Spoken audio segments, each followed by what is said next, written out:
we want to talk about moving freely and easily. So about 2 years ago, I had a phone call from my mum and she went, Pete, I can't move. And I said, what? You actually can't move? No, I can't. I'm just stuck and I don't know what to do. And it was like, oh, okay. I said, you better ring the ambulance then, Mum. So, which she did because she had the phone. So she rang the ambulance and I said, I'll jump in the car and come over now. But they were pretty busy and they said, they rang back and said, it's going to be quite some hours before we get there. And is there any chance you can help your mum, take her up to emergency? And I said, yeah, okay, well, I'm going to give that a go. And so what happened was I remember that Dad had one of those wheelie walkers out the back and it was in the shed. And so I went out the back and got the wheelie walker and I got my mother, so I pulled her off the lounge chair. And she is overweight. She would be classed as obese. And I've managed to get her on this chair and I'm going, thank goodness I do strength work. And so I've got her on this wheelie walker and then I pulled her all the way out. I got the car as close as I possibly could to her unit. And then I dragged her into the back seat of the car, took her up to ED. And so she went in and ironically, as she was laying there, she went to sleep at one point and I went, I've lived this before. And I had this realization and I'd never actually noticed it before, Sel, how much my mum actually even looked like my grandmother at that point. And I remember my nana going through all of these things as well too. And so, it's one of the things that scares the living daylights out of me is not being able to move freely and easily and to do the things that I love and enjoy in life. And so it's why I do all of the different types of exercise routines that I do, because I know that I've got to do that cross section, because if I don't, then I'm going to lose it. And I know that one of the things that we can think about when we hear the word mobility, we do think about wheelie walkers rather than the fact that it really means being able to move freely and easily in life.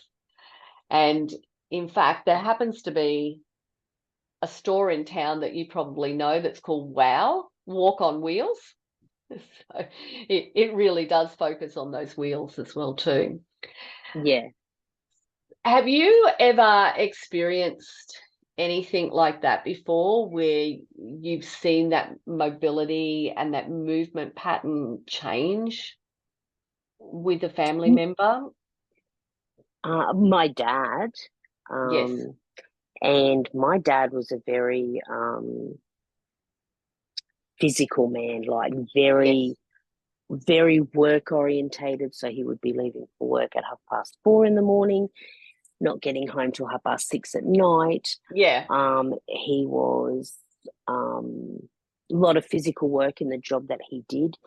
And then something happened in the early 2000s, and it wasn't a good thing for him mentally, and it just went to he being on the couch most days and not moving. And then around 2015, 2016, he'd always had heart issues. But around that 2015, 16, 17, he was diagnosed. He had a big major heart attack. Yeah. He was diagnosed with COPD, put on oxygen. But from that point, around 2000, 2016, 2017, my mum and dad lived with my sister and they had a 2-story house. And so mum and dad's bedroom was upstairs. Yes. And when dad was diagnosed with all this thing and put on the oxygen, that was it for him. He just slept on the couch downstairs, never attempted the stairs, maybe once a day to have his shower. But he was in that category, and I am a huge believer, big believer, because I have seen it personally. there's two categories when people are diagnosed with something. Right, I'm Mm. going to sit here and wait to die Yeah. because this is what my life is. Yes, Or yes. it's that other category where it's, well, no, this isn't happening to me and I'm going to be changing it. And they're up Mm. making the changes that they need. Um, Yeah. but Yes. yeah, my dad was definitely in that first category of, well, I'm just going to wait here. And, and it was so hard, I think, for us girls, because I have three sisters. Mm. It was hard on my mum as well, I think, because he was always so active, Mm. such a huge work ethic and working big hours. And he was also a basketball coach, played basketball himself. So to see this man go from that to then just on a couch day in, day out was really hard. Yeah, absolutely. And like we're talking about the extremes of mobility here, but we get those early warning signs, right? So we get that limited range of motion. So difficulty like reaching overhead or bending down or, like struggling to turn your head and rotate. And we saw this one day, didn't we, at the park where someone, couldn't actually turn their head and they had to actually turn their whole body to be able to see as they were reversing out of the car in the Any car park. shopping centre car park is, Yeah. I'm going to swear now, is bloody scary. And it's amazing because as we age, that's the one thing that we fight to hold on to is our driver's Driver's license. But license. Yeah. any shopping centre car park you go into, people are just reversing out without even looking because they have such a limited range of motion. So I think it's just the dart of the eyes and hope for the best. But if you think about cars from the past and cars now, I mean, they've got everything that opens and shuts on them, got a screen that tells me what to do and it goes beep, beep, beep, beep, when you're getting too close to something. But back in the day, even we had windows where we had to actually crank the handle to wind it down. That in itself is keeping us mobile. The steering wheels, there was no power The powers, steering. no. Yeah, so that was keeping us like mobile and strong. So with technology we've achieved so much, but it's caused these limitations because we're not being as physically active as what we once were. Yeah. And I that have a definitely has an impact. Oh, absolutely. I have a client who has Parkinson's. I work with him 8 hours a week, as you know. Yeah. Um, and once a week, we'll go and have lunch at a local bakery, get a salad sandwich, and we sit outside and we're watching the car park. Yeah. Now, he knew straight away when he got Parkinson's and he started getting the leg tremors, he handed his license in Yes. because he said, I couldn't risk hurting someone on the road. Mm. But we watch these men and women come out and they're walking out holding onto the trolley and then they let go of the trolley and they're holding onto the car Yes. to get their groceries in, and it's hands across the car to get their groceries in, Yes. hands back to get more groceries, and then it's holding on to get into the car, not turning their head. And for me, I'm shocked. But for Shane, it's really, it shocks him, I think, even more because they just don't want to give up their license, but they're so limited. The Yes. mobility is not there, and it's scary. I saw that exact situation at a big auction that I went to recently, and this gentleman actually, because it was an outdoor auction, he actually drove his car, so he would move his car to each section as they were auctioning because he couldn't, physically walking was too difficult for him. Yeah. And these people that I'm seeing, they're not old people. No, And by old, I mean, they're not in their 90s. no, These no. are people that are in their 60s, in their 70s, that Yeah, should still be mobile. And they're the same people that are not going to want to give up their license. yeah, And how many of our clients have said, well, we want to keep driving, we want to keep living independently. yes, That's yeah. why we do what we do. Yeah, exactly. And of course, the other sign is joint stiffness as well too, feeling tight, or, there's a resistance in your joints to move as they once moved, or you're noticing some crackling sound or popping sounds, in your joint as you're moving as well too. That's a sure sign that there's something that you need to do from a mobility perspective. And then you may notice like imbalances in how you're moving. You might start to have that little decline on one side, or the absolute classic. So I was down the coast recently and I was on the track and I was looking at people and I'm thinking, they shouldn't be running. They need some work on their on their walking patterns, and you're really, really noticing what's going on just simply because we are trainers. But what it does for me personally is when I notice it, I'm instantaneously pushing my chest out, pulling my shoulders down, pulling my belly button in, because it's like, hang on a minute, I'm starting to get that disconnect between my upper body and my lower body. So I'm starting to notice those things. So therefore I need to be more consciously involved in how I'm moving. Mm. Um, it's the duck waddle as well, because Oh. your ankles, your knees, and your hips are all sore, so you just start duck walking because nothing's bending. That's a good one, actually. I hadn't actually thought about that one. Yeah, where you get that sway from Sweet. side to side happening as well Yeah, too. Yeah, yeah. yeah, yeah. And I think what we should probably mention is, well, you might be thinking that it's flexibility. You might be thinking that, hey, I go to yoga type of thing, so therefore I've got it covered. But there is a difference between flexibility and mobility.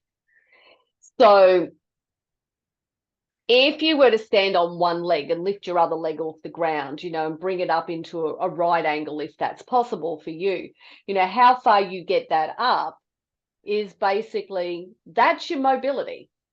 That's your joint doing the work, right? When you grab your hands and you wrap it around the knees and then you pull in further, this is now flexibility. Flexibility. Yeah, so this is the joint and the muscles working together. And you only have to think about a squat as an example, because everybody's going to know what a squat is. It's a sit to stand.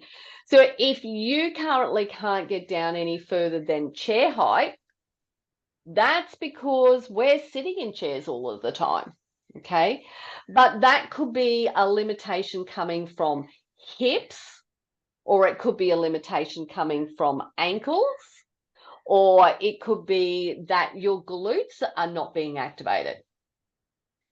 And if your knees are sore, then you probably find that if you can correct, any of those three things, depending on where it is, you probably take a little bit of pressure off those knees. Mm. So what happens is that knee joint is classed as a stability joint because it only goes forward and back. But the ankle and the hip, they're classed as a mobility joint because they do lots of different movements in lots of different ways. And so if, for example, like myself, when I've done my ankle, my range is limited in my ankle. So therefore my squats are not as deep. But if I, roll up a yoga mat and elevate my heels a little bit, I can go down into a deep squat. And that's because of that limited range of motion that I do have in those ankles. Yeah. I had a lady yesterday. I was doing a mobility movement. We had the bar. It was above our head, biceps in line with your ears, and it was just taking your arms backwards. How Yes. far could you get your arms back Yeah. without arching your back? Yeah. Yeah. You want to stay at that nice posture.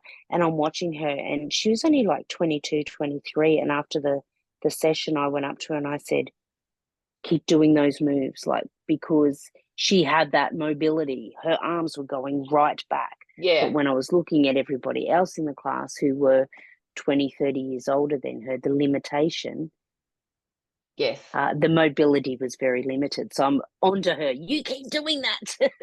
Well, I know that when I went to CPR, right, to get recertified, the partner that I was working with, I had done the CPR, put her into recovery position and then done all the things and been assessed, and then it was her time to do it, and she had to do it on me. And then she's gone, why won't your shoulders stay down there? And I've gone, well, I'm like 35 years older than what you are. As much as I'm doing all of these things, it's definitely improved because I have been focusing on mobility, all those years of, doing sport and playing and being injured and everything, they catch up with you at some point. Yes, They do. definitely. And that's when you have to keep going with your mobility, because as we said, it's the joints that start getting tight and losing their mobility and their range of motion. We work with women, over 50, and we have people coming in. Oh, I've got shoulder issues, I've got knee issues, I've got hip issues. But if you keep working on them, Yeah. and not even working on them, if you keep working them out, you know, that flexibility and that mobility is not going to, it's going to be held back a little bit. Yes.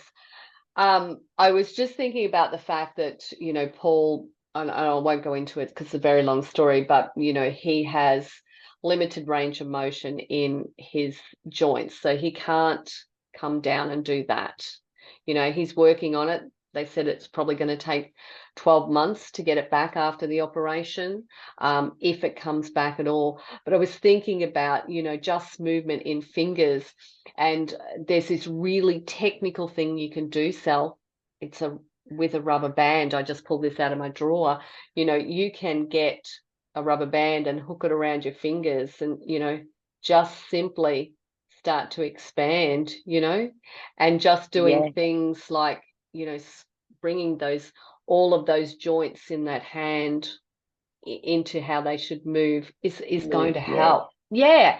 And there's just Yes. so many little things you can do. And really, with those types of things, you're not even having to get out of the chair. You can do it while No, she's do it sitting in front of down. the TV. Yep. Yeah.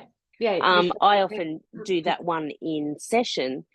Not everyone has a rubber band, so No. it's just bringing all your fingertips together Yeah. and then opening them up and Opening them bringing up. them back, opening them up and bringing them back. Yeah. Wrists and fingers are not something that you're putting into an exercise program. So these are the mobility movements that you need to do and that you can do, as you said, sitting in a chair watching your Yeah. program at night time. Yeah, and look, we notice it with, with some of our ladies, and those 70s is when it starts to become more noticeable, is that range of motion, not extending out as far as they used to.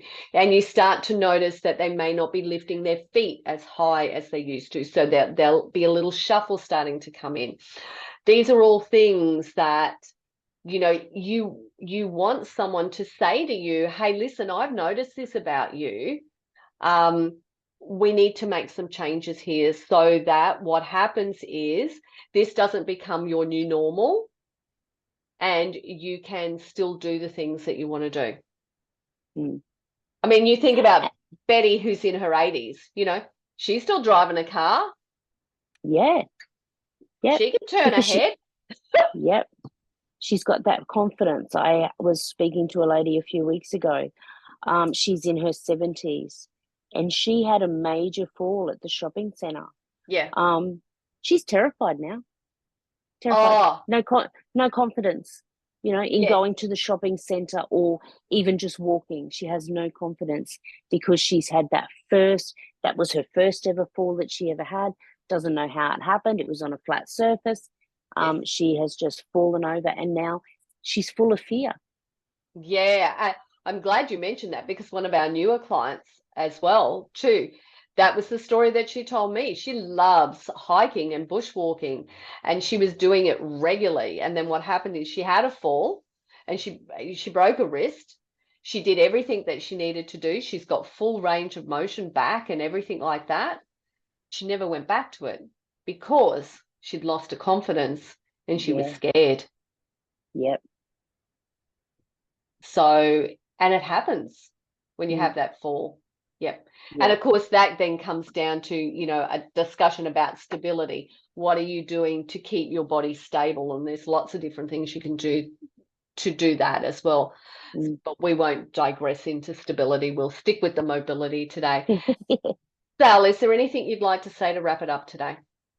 The thing I want to go back to car driving. How serious are you in keeping your license? Yes. For how long you want to keep your license will determine if you're going to get up and start doing some mobility movements in Mm, your day. And it's not just doing a bit here and a bit there. no. Um, it's something that you want to do once or twice a week. Yeah, absolutely. And like when you're doing a fitness program, adding it into your fitness program just Yeah, makes a world of difference to how you exercise and how you recover from your exercises as well too. yeah. Yeah. Thanks for joining me today, Sil. Thank you for having me, as always. Thanks for joining us today, ladies. If you want to know anything more about mobility, please feel free just to DM Sal or I, and we'll be able to help you out. So take care, and we'll see you all soon. Bye for now. Bye. Bye.